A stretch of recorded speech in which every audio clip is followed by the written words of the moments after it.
Yeah, Assalamu alaikum rahmatullah. Yeah, Ashhadu an la ilaha illallah, Ashhadu anna Muhammadan rasulullah. Yeah, this is a talk for all the brothers. Like basically, we've been having a discussion about unity and about Muslim brothers getting together. Today I have with me brother Deen. He's a Shia Muslim, I'm a Sunni Muslim, but we all are together under La ilaha illallah. You understand? So like basically with this, I just want to show us that somehow we have to come and find a common goal. And we have a common goal. The common goal is La ilaha illallah Muhammad Rasulullah.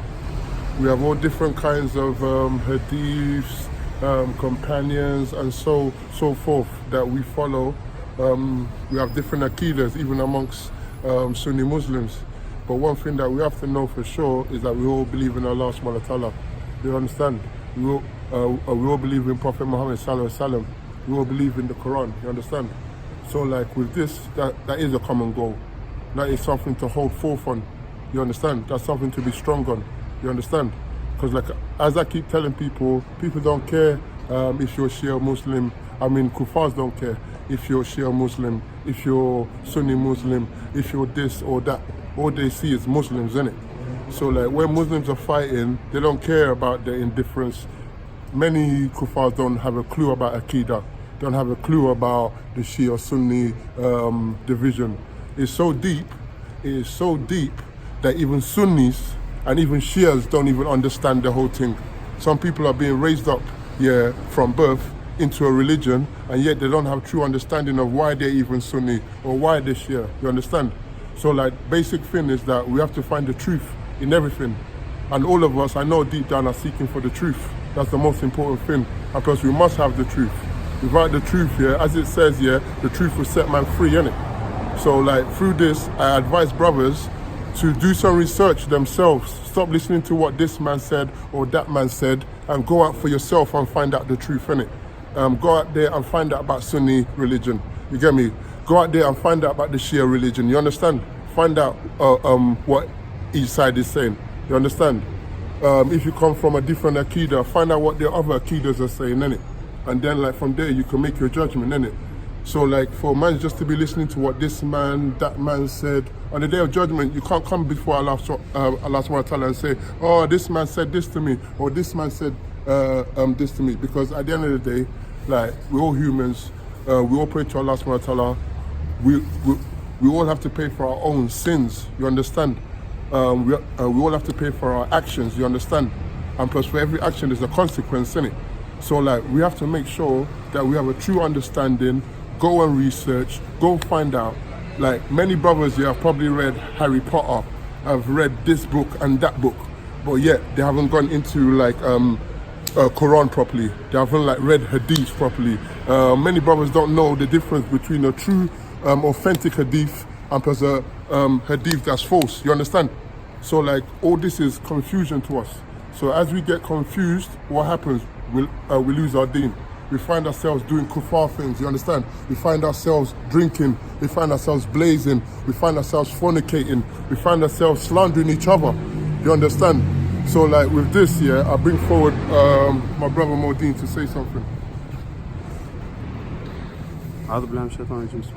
Basically, obviously there's going to be haters everywhere, innit? Like in the comment section, whatever, like they're going to hate, people are going to hate you. Like, you know, all the prophets had enemies where they were speaking the truth. So when you speak the truth, you're going to have haters. You know what I'm saying? They used to throw stones at the Holy Prophet. They used to, like the pagan Arabs, they used to violate him. Like even his uncle Hamza had to back him bare times against the pagan Arabs, and his uncle Abu Talib as well. Yeah, people like all the prophets of God, Jesus had to go through a lot, Moses had to go. So every time someone's speaking the truth to people, you're gonna get haters, you're gonna get demons, you're gonna get people trying to violate you. But that shouldn't stop you from speaking the truth, you know what I'm saying? Like, because you have to expose the falsehood, you get me? You have to expose the truth. Like, and a believer, obviously, when you're rolling with a believer, the best thing to do is to help the believer, make him happy.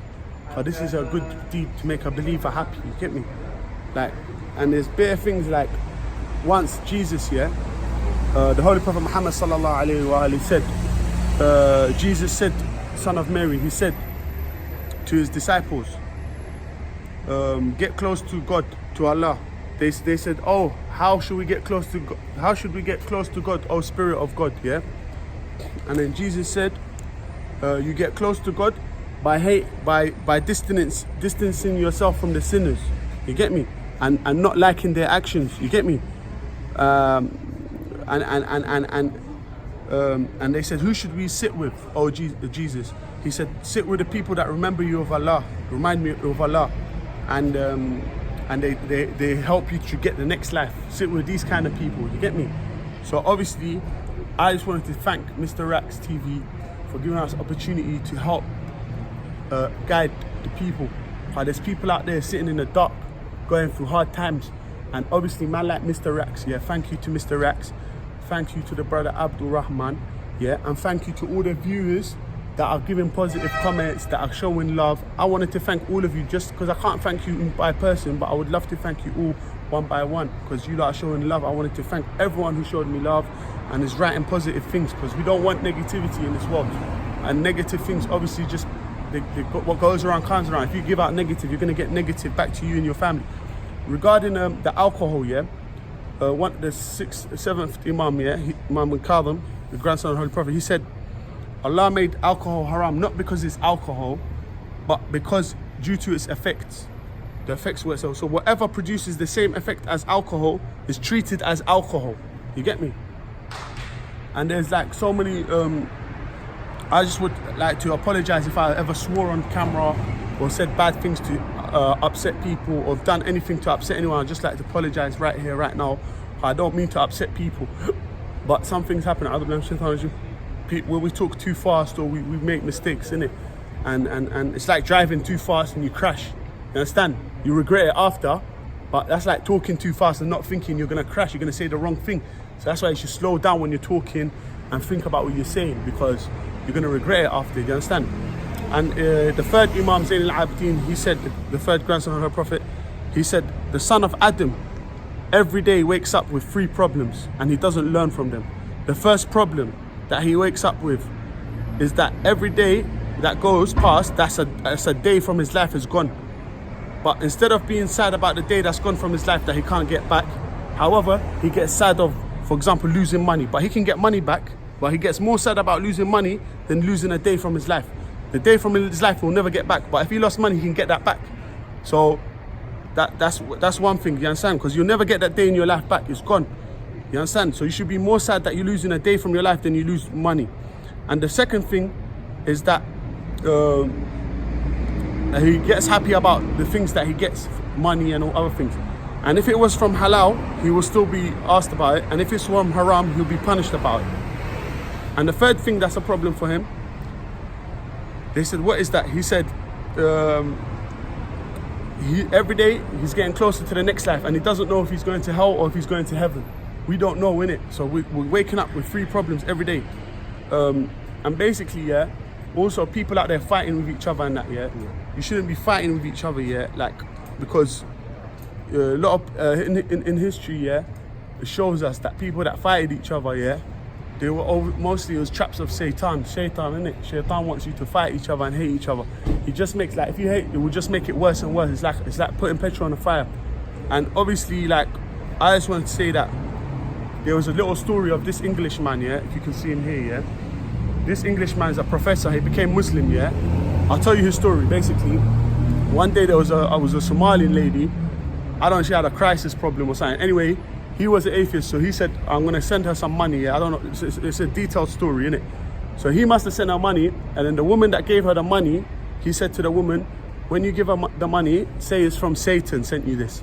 So when the woman went to the Somalian lady, because it says Somalian lady here, that's what I'm just reading what happened, to give her the money, she said, do you want to know who the money's from? And she said to the woman that gave her the money, even if God wants to give you money, he'll even give it to you through Satan. Like, she said that first to the woman. So the woman went back and told the man, she said that. Then the man became Muslim from what she said, you understand? And he's called Professor, his name is Dr. Timothy Winter or something. And he's called now Sheikh Abdul Hakim Murad. But check him out on the internet, Timothy Waiter. Anyway, so that's the story, yeah? that's just a quick story I wanted to say. So like, I also want to talk about Jesus, the disciple of the prophet of God. Yeah, Jesus is a prophet because Jesus called himself a prophet in Matthew 13:57. The disciples called Jesus as a prophet in Luke 24:19. The people of Jerusalem, the eyewitnesses, called Jesus as a prophet, Matthew 21:11. So there's obviously Jesus, we love Jesus and respect him as a prophet, and anyone who violates Jesus, Moses or Muhammad, they'll get patterned. Trust me, whether it's in this life or the next. But they need to fix up, and there's not a joke out here. When we're dealing with Jesus, Moses, Muhammad, and all the other prophets, if you violate them, any one of them, you get patterned straight. It's not, you get wrapped. I'm telling you, it's not a joke out here because they're God's messengers. Jesus, Mary is my mother. You understand? Holy Mary, she's my mother. Anyone violates Mary, they're getting touched. I'm telling you this now. Anyone violates Jesus, they get in touch. Anyone violates Moses, they get in touch. No one can try and violate the prophets of God. Yeah, from that, also, we're gonna like talk also about how a certain person called Simon swore about at the Prophet Muhammad Sallallahu Alaihi Wasallam, and this is not accepted by anyone in Islam. This shouldn't be accepted by anyone that's like has any common sense in it.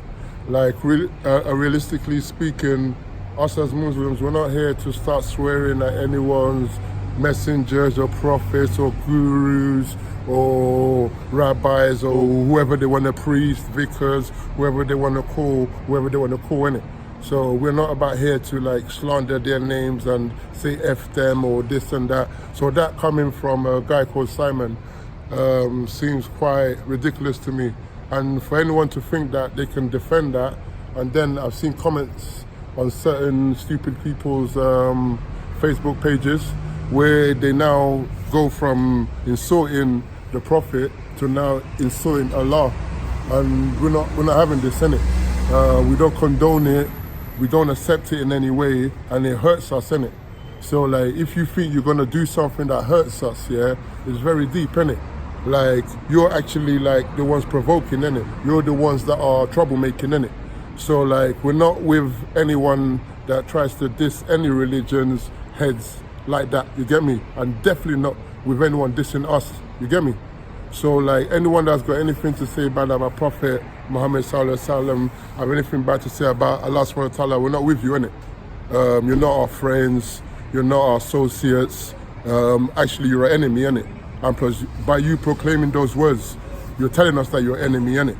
So like, when simple things like a splash of water or whatever is done to you, and you want to make an uproar after you've done something which is way, way, way, way worse, and you're so stupid that you can't see that what you did was worse than the actual splashing of water in you, then it's on you, innit? It's simple. And if anyone thinks they're going to come down and defend that, yeah, well, you've got Allah Subhanahu Wa Ta'ala to deal with, innit? That's all I have to say about that. Yeah, and in history you can see lots of pagans tried to attack the Deen of Allah. They tried to attack the Kaaba, the surah of the field, the elephants. When the king brought the elephants and then the stones came down, for the birds brought stones. God knows how to protect his religion, but what I'm trying to say is that at the end of the day, yeah, everyone who's a hard-working person in this country, yeah, who's a good law-abiding citizen, should know, should be reasonable and know that violating someone that we see as sacred, as billions of people around the world see as sacred, that's not an intellectual move. That's obviously a very devilish, satanic, foolish, evil, ignorant, vicious move. And them words are sharper than swords to us. So man can get cut up, yeah. That's more easier to me to get cut up with a knife and shank. You can shank man up, you can chef man up, yeah. And that's more easier to me than hearing them words, them bad words against our prophet that we love, we sacrifice for. So remember, that word is like you just chefed me. You just chefed me up. That's how I'm feeling. But you're lucky Simon is a man thing, innit? Or what he, she. If it wasn't, man would have Mike Tyson that straight. You're lucky it's a tran thing, fam. I allowed it because it was a tran. If it wasn't a tran, any guy could get touched, fam. I'm not joking, fam. It's our prophet, yeah? We don't play games, fam. You can violate me, but I'm just telling you, fam. Man, don't think. One more thing before we wrap this up. We also have like the Hood organization, where it's like Muslim brothers, helping Muslim brothers. We're gonna be like going around to different areas talking to brothers, embracing brothers, joining up with brothers. We have certain events that we're looking to start, and also there'll be like job opportunities and vacancies, inshallah, soon for brothers, innit? So hopefully we can all get together and help each other, innit? If there's any way that a brother needs assistance, it could be through employment, it could be through housing, it could be through education. You get me? It's basically like brothers networking together, innit? And then as we network together, inshallah, we'll strengthen ourselves and our bond will be stronger. And also Islam will also rise up, innit? Because like right now, our Deen has to be stronger, innit? Like we're not following the examples of the Sahabas. If we followed the examples of the Sahabas, we'll be way sterner. You get me? We'll be way firmer in everything we do, innit? And we wouldn't be slacking. We wouldn't be slacking like shotting, drinking, partying, having sex with girls, and all these little things that to us is just the norm, innit? But we have to remember, yeah, that Allah subhanahu wa ta'ala sees everything that we do, innit? Allah subhanahu wa ta'ala knows everything that we do. He knows the bottom of our heart, innit? So like from that, yeah, we have to try our best to be stronger. A way of doing that is through salah, innit? So like if man can find a way, there's 5 salahs a day. If inshallah man can find a way to pray salah, at least try and go to the masjid. If you can't, find a jama'at where you can pray with a couple brothers, if not by yourself, but try and pray salah, innit? Hopefully by praying salah, we'll ask Allah subhanahu wa ta'ala to guide us, innit? We'll ask Allah subhanahu wa ta'ala to take control of our lives, innit? And then from there, He will take us to a better path, innit? And also, at the same time, we should also be reading the Quran, because this is the beautiful gift that Allah subhanahu wa ta'ala gave to mankind, you understand? And He gave it through Prophet Muhammad sallallahu alaihi wasallam. You understand? The best of hadiths is from the Quran. You understand? The best sayings. The Quran is full of magic, it's full of wonders, it's full of like legendary stuff that even now we haven't comprehended. You understand? So like inshallah, we all join up, unite under a common goal, and that common goal is already here. It's la ilaha illallah. You understand? Obviously, yeah, I just wanted to say something quickly, yeah. One time the Holy Prophet Muhammad sallallahu alaihi wasallam was walking with his companions, and then someone saw, like, you know, chicks of the bird. He took them, yeah, because the mother wasn't there. So then he took them from the nest. So then when they were walking, the mother started coming around the companion to the Prophet, like, and then the Prophet knew straight away what was going on. So he said, "Has anyone taken her children?" And then someone said, "Yeah, I did." So then the Prophet, when he saw that, because he saw from the bird's eye, you get me? So the Prophet said, he was the first person to look after animal rights. He was the most merciful Prophet. All these lies, like, a lot of lies have been written about him from his enemies in certain hadith books. So don't believe that. The Prophet was the most merciful. He had 4,000 miracles in his life. He said, don't cut a tree, don't hurt no one. So obviously the image that you're getting of Islam is totally opposite image that is Allah sent. You understand? So don't be fooled by these fake hadiths. And he used to love his people so much. Like, so at the end of the day, yeah, like I said, yeah, don't like,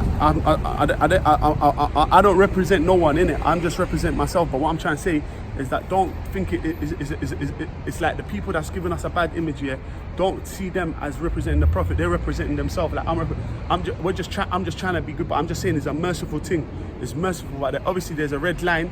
You get me? And all of this cutting heads and all that. That's got nothing to do with Islam. That's all these fucking people that have come and given Islam a bad name. Islam is peace, love, gentle, unity. All of this cutting heads and saying La ilaha illallah Muhammad Rasulullah. These people are enemies of the Prophet Muhammad, giving him a bad name. They will be punished the most by God. So you lot don't take these people as an image of Islam. They don't represent. Yeah. Just wanted to say it's love, peace, unity. I love all the people. I just represent love, peace, and unity. And subhanallah, yeah.